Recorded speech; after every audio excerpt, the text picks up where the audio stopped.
Should you buy a foreclosure in the Greater Vancouver area? Maybe. Why just maybe? Aren't they always a deal? No, we're here today to debunk that myth and explain what some of the risks of buying a foreclosure are, and we'll share a success story as well. First off, just because it's a foreclosure doesn't make it a deal. Don't be that guy that's like, I bought a foreclosure, I got a great deal. If your friend says that, ask, well, how do you know it's a great deal? Did they really do the research and look at what other homes and other listings were selling and know that it sold at a significant discount? It should have, because they took on a lot of additional risk to make that purchase. And it's a mistake to think that banks always price them below market value. They don't. Banks have a responsibility to try to maximize the dollars that they get out of the property. They do this for their profit, but also for the homeowner. They have to justify to the judge in court that it's not being sold at too low of a price.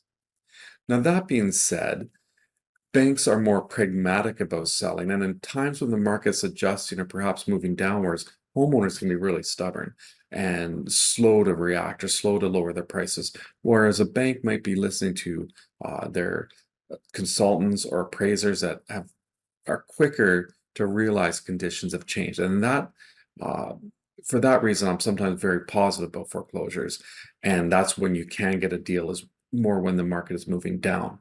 And that's also when you'll see more foreclosures on the market. In a hot market, fewer people are getting foreclosed on.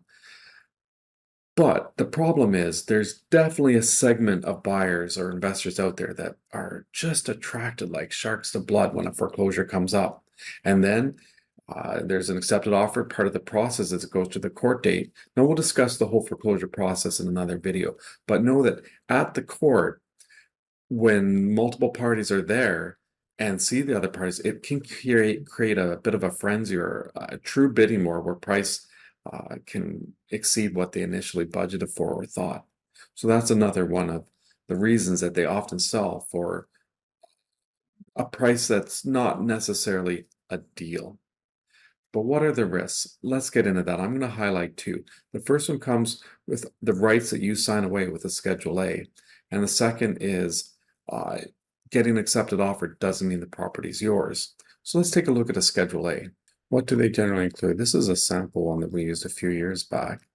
Now, they are going to vary from bank to bank and situation to situation, but there's a lot of things that are common with all of them and generally accepted parts of the foreclosure process. Now, first off, something to understand is point 3 here. It says acceptance of this offer. So you make an offer in a property's foreclosure. Does that mean you bought it? No, it doesn't. And that's where one of the risks lie. You pay a deposit, it gets tied up. This is especially critical if you've already sold a property. You don't know if you've really bought that property yet. Why? Well, if you read number 3 here, it shows that at the discretion of the court, they have to advise the buyer that the mortgagee's obligation is that it has to be approved by the court and that the court may consider other offers in order to get the highest price for the property. So other people can show up at the court date, make a higher offer, outbidding the property is theirs. You no longer have it. And that court date can be a month, 2 months down the road from after you've made the offer. So there's a period of time where you're sitting back hoping you bought a foreclosure, but you're not really sure. That can be a real risk in some situations. Now, another one is part 4 here, is that even the person that's being foreclosed on has the right at any time to come back and redeem their mortgage and to get back in good standing, which would also render your offer invalid. That's what point 4 here talks about. Now, another one that's, I think, quite major is number 6 here, and this is very common in all Schedule A's for foreclosures. The property sold as is, where is. Now, what does that mean? Well, right here is talking that there's no fixtures or chattels or personal property. Well, we don't want personal property. We know when we buy a home, we're not usually buying the furniture or the groceries that are in there, the other personal belongings. But we do assume usually that, look at A, we're buying the hot water heater. You would assume that's included. You would assume the gas heater is included. You would assume the heating system's included. But that's what number 6 is. The court is taking no responsibility for appliances or really the condition of the property.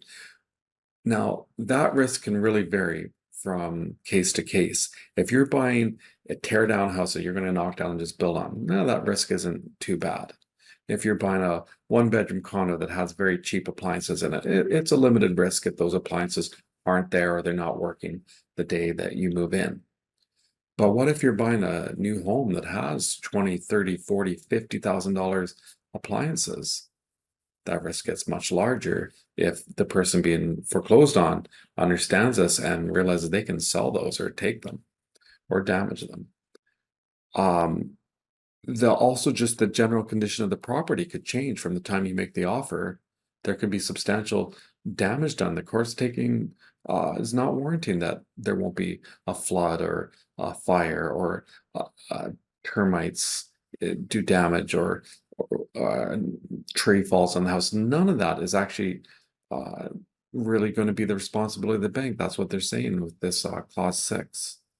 So that is why they need a schedule, because that conflicts with what is general practice in the real estate market and what the general contracts that realtors use state, that there is some intent or warranty that the property will be in the same condition as when it was viewed or when the offer was made. And if there is a problem, it's generally remedied at the expense of the seller, and thus protects obviously the buyer. That is taken away by this schedule. I'll give you another example. A home we sold once, there was a latent defect in that the water line from the city was leaking. So this is an underground connection just outside the home. The buyer moves in and realizes they have to spend $78,000 to get that repaired immediately. They were notified by the city that their water consumption was unusual. Because that defect obviously existed before the buyer bought, the contract and real estate law protected that buyer, and the seller helped out even after the sale had completed. The bank is saying they're not willing to take any uh, responsibility for that. Another one would be the number 8 here. Is here where they're really making no responsibility to, right, that we just talked about right here, no responsibility whatsoever to remedy any defect, infraction, encroachments for buildings, offenses, and property. So that again is something that conflicts with what's considered general practice. So have you considered those possible risks in your purchase? It is important to do that beforehand. So the Schedule A is an important document that you will sign off before making an offer on a foreclosure. And we've really encouraged our clients to consider it carefully. So is it sounding like I'm really negative and always going to tell my clients not to buy a foreclosure? Absolutely not. We had a really great success story with a client and friend buying a foreclosures in the past year. They didn't start out to buy foreclosure. They started out to buy a home. They had specific criteria. They needed not a huge home, but they did need a big detached garage to run their business. And they wanted a home that was renovated and move-in ready. They didn't really want to do a lot of work. That proved quite hard to find. And they noticed one property that seemed to fit the bill was a foreclosure. However, these clients weren't really avid risk takers, and I explained to them what that Schedule A was going to imply and some of the risks. And the danger with this home was that it was renovated to quite a high level, had very expensive appliances, had a lot of extra heating systems. Like this detached garage, it had a backup gas generator. Those are worth $5,000-$6,000. It had very fancy HVAC and ventilation equipment in it, which all looked great to my buyers. The garage also had extra office space, a shower out there. But what if that generator, what if that HVAC system all wasn't there? What if that's what the Schedule A says could happen? The seller was a builder that I think got into trouble, just probably maybe overspent on this property and overbuilt it for the area. So my client was very reluctant. They considered the risk. They calculated a price at which they still had some reserve, where they still had room that if the worst case scenario, if a lot of those things were missing, they had to replace it. If there was some damage to the property, could they still afford to complete and bring it up to the standard that they needed? So after calculating that price, they made an offer, it was accepted. They went to court knowing if there's other buyers, did they have any room to go up, or what point was it, did they have to be prepared to walk away? They were also in a scenario where they didn't need to sell their townhome till after they purchased the house.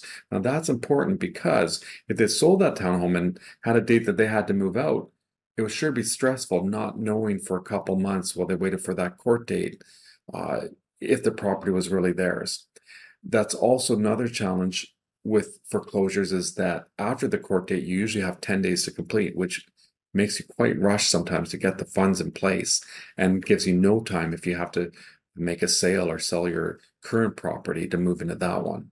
So foreclosures only work for certain buyers in certain situations.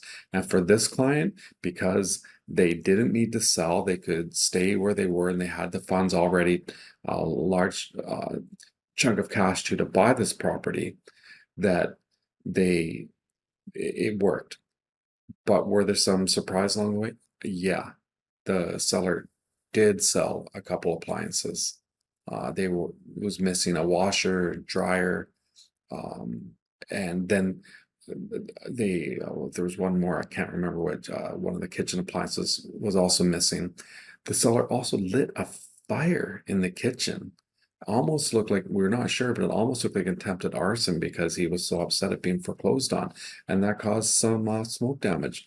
Fortunately, we're able to get that remediated and still stay within the budget that they had allocated for some of those unexpected.